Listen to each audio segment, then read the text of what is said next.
तीन दोषाच्या पलीकडे जो जातो तो ज्ञानाचा अधिकारी आहे. मला सांगा, भगवंतांनी गीता कोणाला सांगितली? त्याच्या बापाला सांगितली काय? त्यांच्या मायला सांगितली काय? त्यांच्या भावाला सांगितली काय?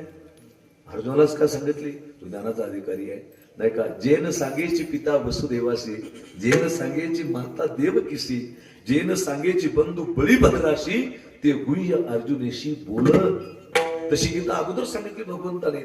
श्रीमद भगवद्गीतेचा 4था अध्यायाचा पहिला श्लोक आहे.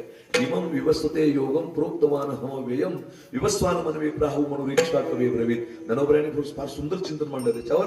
अगादेव म्हणे पंडुसुता, हा योग आम्ही निरुता, कतिले परिते वार्ता बहुता दिवसांचे, मग तेने विवस्वते, ही परंपरा आहे गीतेची. मग तेने विवस्वते रवी, हे योग स्थिती आगवी, कतिली जाण बरवी मनुप्रती, म्हणून आपण अनुष्ठिली इक्ष्वाकुला उपदेशिली, ऐशी परंपरा विस्तारिली आद्य हे गा. ते दुनिया योगाते राजर्षी झाले जाणते, ते थोडी आता संप्रदे नेने जे कोणी, ते प्राणिया कामी भरू देहाची वरी आदरू, म्हणून पडिला विसरू आत्मबोधाचा. बरोबर आहे. आणि मग आत्मबोधाचा विसर पडल्यामुळे तो योग लोप पावला.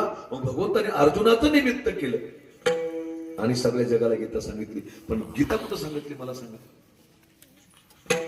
मळ्यात कोणीच नव्हतं तिथं, असं दोघच होते.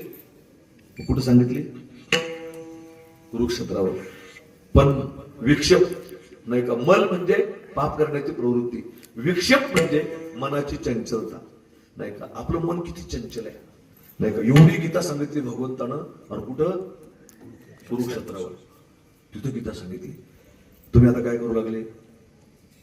तुम्ही आता काय करू लागले? सगळे वट्यावरचे सगळे तुम्ही माझ्यावर, तुम्ही सगळे काय करू लागलात? कीर्तन ऐकू लागले. पण आपलं मन एवढं चंचल आहे, फार चंचल आहे. ओ आजी खाली बसा, कुठल्या खुशाल?